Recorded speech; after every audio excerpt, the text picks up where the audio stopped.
के बुलेटिन के साथ हाजिर हूं मैं अनुपम। प्रदेश की हर छोटी बड़ी खबरों को लेकर सबसे पहले बात करेंगे इस वक्त आ रही बड़ी खबर की। नैनीताल जिले के ओखल कांडा ब्लॉक के खनसू इलाके में शनिवार शाम उत्तराखंड एसटीएफ की टीम के साथ वाइल्ड लाइफ और नशा तस्करों का एनकाउंटर हो गया। बताया जा रहा है कि एसटीएफ की टीम इस इलाके में एक सूचना के आधार पर दबिश देने के लिए गई हुई थी। बताया भी जा रहा है कि एसटीएफ को खबर लगी थी कि इलाके में कुछ वन्य जीवों का शिकार कर उनके अंगों की तस्करी कर रहे हैं, साथ ही यही लोग नशे के कारोबार में भी शामिल हैं। तभी अचानक से कुछ लोगों ने उन पर फायरिंग कर दी। आशंका है कि ये वही लोग थे जिनकी तलाश में एसटीएफ की टीम दबिश देने के लिए गई हुई थी।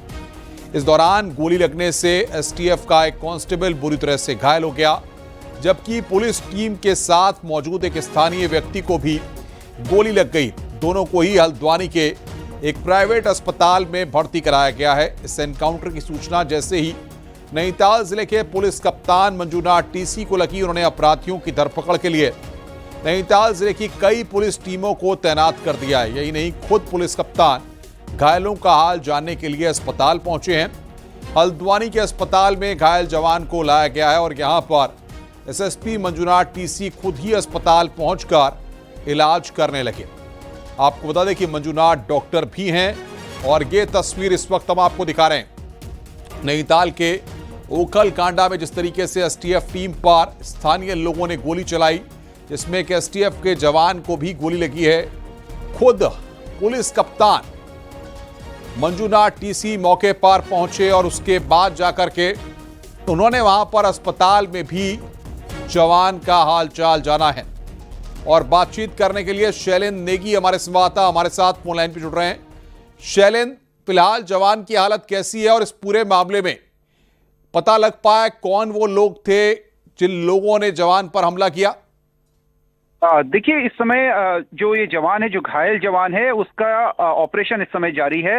हल्द्वानी का जो प्राइवेट हॉस्पिटल है, कृष्णा हॉस्पिटल, वहां पर इस जवान का इस समय ऑपरेशन चल रहा है। और खुद इस ऑपरेशन के दौरान जो नैनीताल जिले के पुलिस कप्तान है मंजूनाथ टीसी, वो इस ऑपरेशन थिएटर में खुद मौजूद हैं। इसके अलावा मैं बता दूं कि ये 4 बजे के आसपास, आज शाम 4 बजे के आसपास की घटना है, जब एसटीएफ को यह सूचना मिली थी कि इस पूरे इलाके में, यानी ओखलकांडा का जो इलाका है, खनसियों का जो इलाका है, यहाँ पर कुछ वाइल्ड लाइफ तस्कर और उसके अलावा यही जो तस्कर हैं वो नशे के कारोबार में भी सक्रिय हैं। तो ऐसे में एसटीएफ को जो सूचना मिली थी एक स्थानीय मुखबिर के जरिए, वहां पर वो पहुंचे हुए थे। लेकिन जैसे ही वो वहां पर पहुंचे, इससे पहले ही कोई सूचना जो है इन तस्करों तक पहुंच गई, ऐसा पुलिस के सूत्रों का कहना है। और जैसे ही वो पहुंचे तो इन्होंने जो है ताबड़तोड़ फायरिंग शुरू कर दी। हालांकि पुलिस ने भी, ऐसा बताया जा रहा सूत्रों के हवाले से जो स्थानीय लोग हैं, पुलिस ने भी कुछ जवाबी फायरिंग की। लेकिन उससे पहले ही जो है पुलिस का एक जवान, भूपेंद्र मर्तोलिया इनका नाम बताया जा रहा है, वो घायल हो गए। और उनके साथ ही जो व्यक्ति स्थानीय था, जो सूचना पुलिस को दे रहा था, वो व्यक्ति भी इसमें घायल हो गया।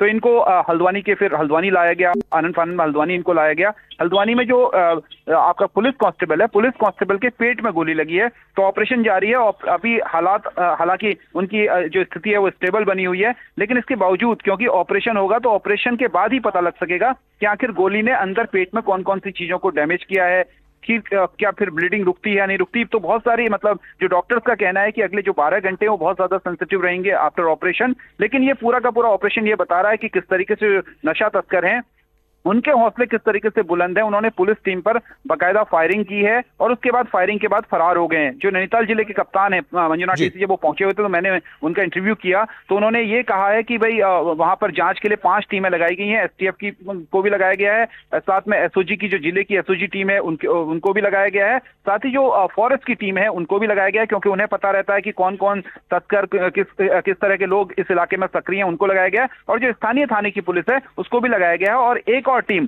जो स्पेशल टीम है गिरफ्तारी के लिए, वो लगाए गए हैं ताकि इन सबकी गिरफ्तारी की जा सके। क्योंकि पुलिस को ये तो इतना तो पता था एसटीएफ को कि कौन लोग इसमें शामिल हैं, तो उन लोगों की धरपकड़ के लिए दबिश दी जा रही है। लेकिन फिलहाल जो कांस्टेबल है उसकी हालत जो है एक तरीके से कहना चाहिए नाजुक, क्योंकि उसका ऑपरेशन इस समय चल रहा है।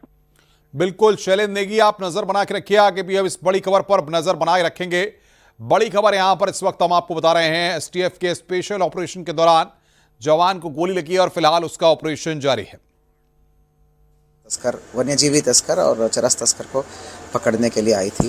तो ऑपरेशन के दौरान जो है, पकड़ के दौरान जो है, उनको थोड़ा सा अलर्ट हो गया, एसटीएफ की टीम पर शक हो गया और वहाँ के एक दो लोग थे जो आए थे, तो जो तस्कर है, वन्यजीवी तस्कर है और चरस तस्कर है, उन्होंने फायर झोंक दिया है।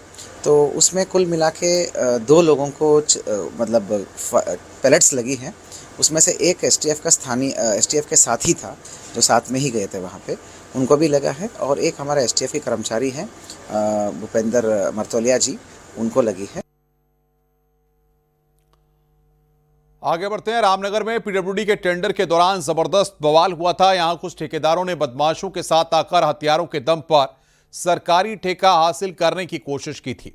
इस दौरान बकायदा हथियार भी लहराए गए थे। पूरे मामले में पुलिस ने कार्रवाई करते हुए एक ठेकेदार समेत उसके साथ आए बदमाशों को गिरफ्तार कर लिया।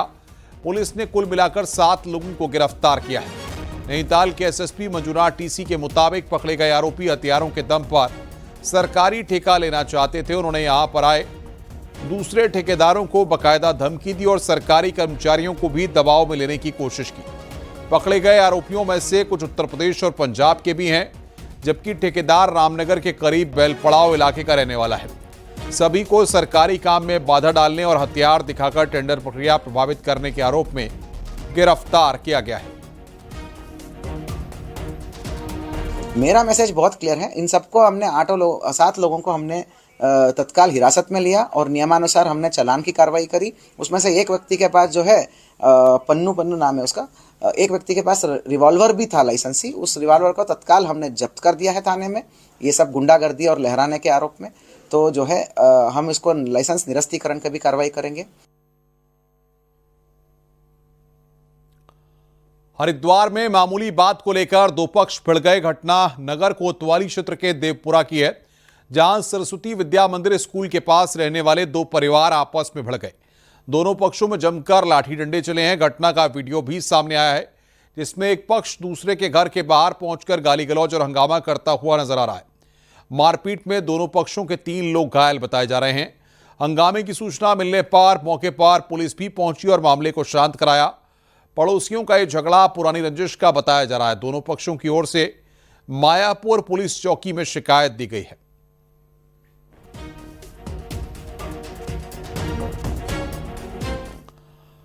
नैनीताल में सर्दियों में भी जंगल धधकने लगे हैं। नारायण नगर के पास जंगल में भीषण आग लगी है। पहाड़ी में आग विकराल होने के चलते आग बुझाई नहीं जा सकी। हालांकि वन विभाग के लोगों को सूचना मिली है, लेकिन आग पर काबू नहीं किया जा सका। आग से कई हेक्टेयर क्षेत्र को चपेट में लिया है, जिससे वन्य जीवों के लिए खतरा बन गया है। तस्वीरें आप देख सकते हैं, कितनी डरावनी और भयावह ये तस्वीरें हैं, जिसमें साफ साफ आग की बड़ी लपटें देखी जा सकती हैं। तो ये तस्वीरें इस वक्त हम आपको दिखा रहे हैं। सर्दियों में भी किस तरीके से जंगल जो है वो धधकने लगे हैं। ये तस्वीर इस वक्त आप देख रहे हैं, किस तरीके से वहां पर जंगलों में आग धधक रही है।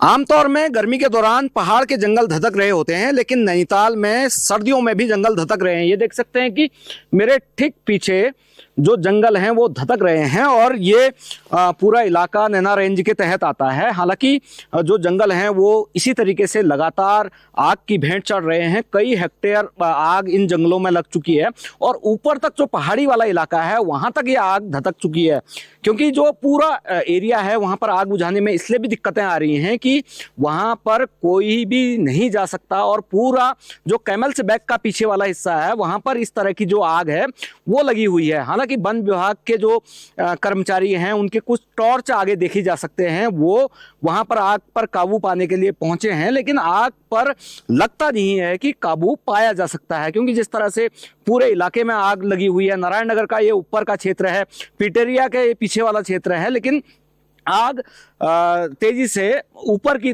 ओर धधक रही है। लेकिन जिस तरह से अगर देखा जाए तो सर्दियों के दौरान इस तरह से जो घटनाएं हैं वो सामने आ रही हैं, इसका सबसे बड़ा रीजन है वो सर्दियों के दौरान ना बारिश होना, बर्फबारी नहीं होना, ओले नहीं गिरना, ये एक कारण माना जा सकता है। लेकिन जो आग सर्दियों के दौरान लग रही है वो एक चिंता का विषय हो सकता है।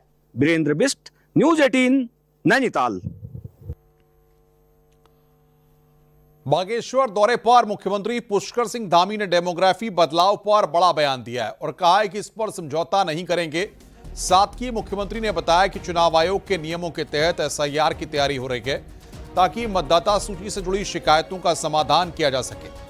उन्होंने कहा कि सरकारी भूमि से अतिक्रमण हटाना राज्य सरकार का प्रमुख अभियान है और अब तक 10,000 एकड़ भूमि मुक्त कराई जा चुकी है। धामी ने स्पष्ट किया कि उत्तराखंड के मूल स्वरूप और डेमोग्राफिक संतुलन से किसी भी कीमत पर समझौता नहीं किया जाएगा।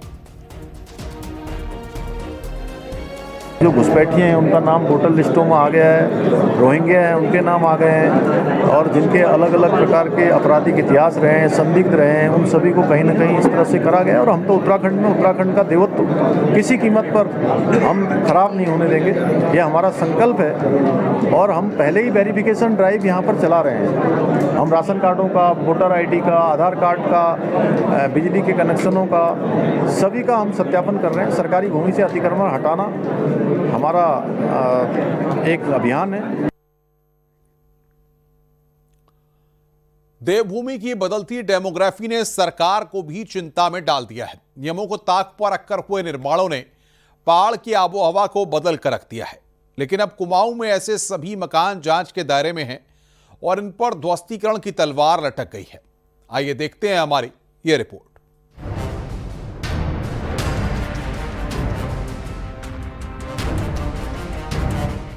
न अनुमति न नक्शे पास, फिर भी ये मकान पहाड़ों पर ऐसे खड़े कर दिए गए जैसे नियमों का कोई मतलब ही ना हो। लेकिन अब कुमाऊं में ऐसे सभी मकानों की जांच तेज कर दी गई है। पहले चरण में 100 गज में बने इन मकानों की न सिर्फ जांच होगी बल्कि रजिस्ट्री से लेकर बिजली पानी के कनेक्शन तक के लाभ पर रिपोर्ट तैयार की जा रही है। नैनीताल के साथ अल्मोड़ा, बागेश्वर, पिथौरागढ़, चंपावत और उधम सिंह नगर जैसे सभी प्लॉट और मकानों की जांच हो रही है जो मानकों के खिलाफ हैं और बिना अनुमति के ही बनाए गए। प्रशासन इन मकानों पर ध्वस्तीकरण तक की कार्रवाई की तैयारी में है। विशेषकर रामनगर के एरिया में भी इसको हम चेक करवा रहे हैं, हल्द्वानी के कुछ इलाकों में, और नैनीताल में भी ये जो छोटी रजिस्ट्रीज हैं, नैनीताल में तो आप जानते हैं सब डिवीजन पे वैसे ही बैन है, तो इनको कायदे से तो बिकना ही नहीं चाहिए था। और इस हमारे जो बायलॉज हैं उसमें सब डिवीजन बैंड हैं ताकि जमीन टुकड़े टुकड़े करके बिके ही ना, जो शहर के लिए ठीक नहीं है।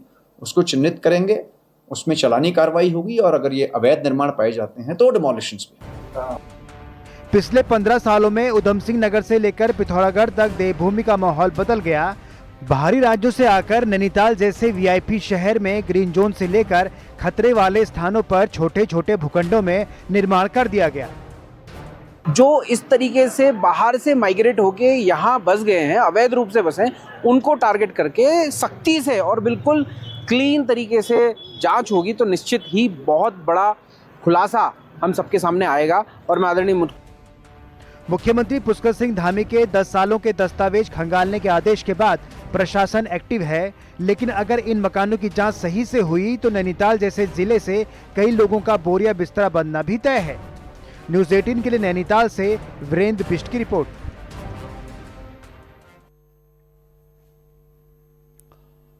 बागेश्वर पहुंचे मुख्यमंत्री पुष्कर सिंह धामी ने अफसरों को सख्त हिदायत दी है और कहा है कि बातें कम, काम ज्यादा हो और काम पर ही फोकस हो। इससे पहले सीएम पुष्कर सिंह धामी अपने 2 दिन के दौरे पर बागेश्वर पहुंचे। गरुड़ ब्लॉक के मेला डुंगरी रैलीपैड पर सीएम धामी का बीजेपी कार्यकर्ताओं ने स्वागत किया। वहीं सीएम धामी ने बीजेपी कार्यकर्ताओं के साथ संवाद किया और संगठन की मजबूती को लेकर बातचीत की गई।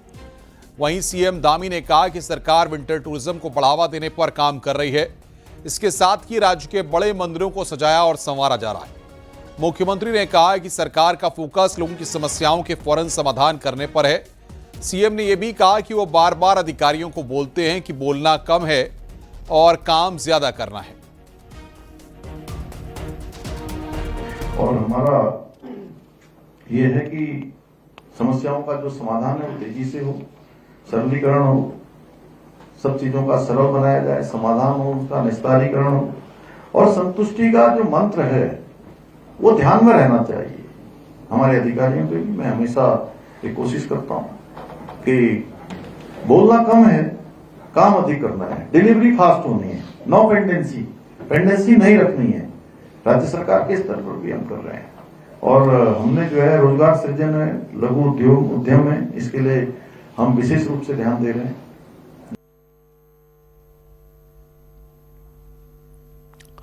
भारतीय जनता पार्टी के नेताओं के विवादित बयानों से पार्टी की फजीहत के बाद अब एक बड़ा कदम उठाया जा रहा है। भारतीय जनता पार्टी अपने विधायकों और नेताओं को ट्रेनिंग देने जा रही है कि कैसे बोलना है, कितना बोलना है और क्या बोलना है। आइए इस रिपोर्ट के जरिए हम आपको दिखाते हैं।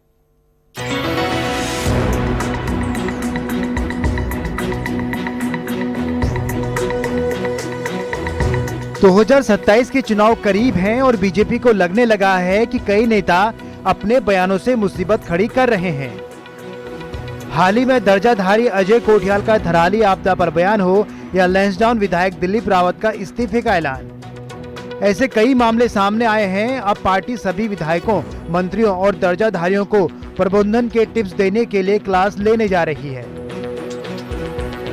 हम लोगों ने क्या किया है, मंत्री ने अपने विभाग में क्या किया है, इसकी चर्चाएं नीचे तक करें, जनता तक पहुंचाएं, ये पॉजिटिव है।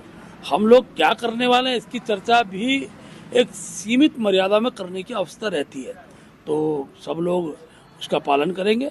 और मैं कह सकता हूँ बहुत जल्दी अगर इस प्रकार की टिप्पणी किसी माध्यम से आती है तो पार्टी उसको संज्ञान में लेगी। कई नेता इस फैसले को सही मान रहे हैं। उनका कहना है कि चुनाव से पहले सभी को साफ संदेश मिलेगा और बेवजह की एनर्जी विवादों को संभालने में नहीं लगेगी। अगर कहीं कुछ चीज गलत लाइन पर चली जाती है तो उसको संभालने का सब प्रयास करते हैं, संभल भी जाता है कई बार, लेकिन उसमें अनावश्यक एनर्जी खर्च हो जाती है। अब हम उस एनर्जी को सही डायरेक्शन में अगर लगाएं तो हमको उससे ज़्यादा लाभ मिलेगा। चीज़ों को खराब होने से ठीक करने में लगाएंगे तो उसका सीमित लाभ मिलेगा। तो ये बात सही है, इसमें कई बार इसका ध्यान देने की आवश्यकता है। हम ठीक बात करें, ठीक डायरेक्शन में बात करें। हम पॉलिटिकल पार्टी है। बीजेपी में पहले भी कई नेताओं के बयान विवादों में रहे हैं, चाहे विधायक प्रेमचंद अग्रवाल हो या पूर्व सीएम तीरथ सिंह रावत। इसीलिए पार्टी अब 2027 से पहले अपने नेताओं को साफ दिशा देने की तैयारी में है। देहरादून से न्यूज 18 के लिए भारती सकलानी की रिपोर्ट।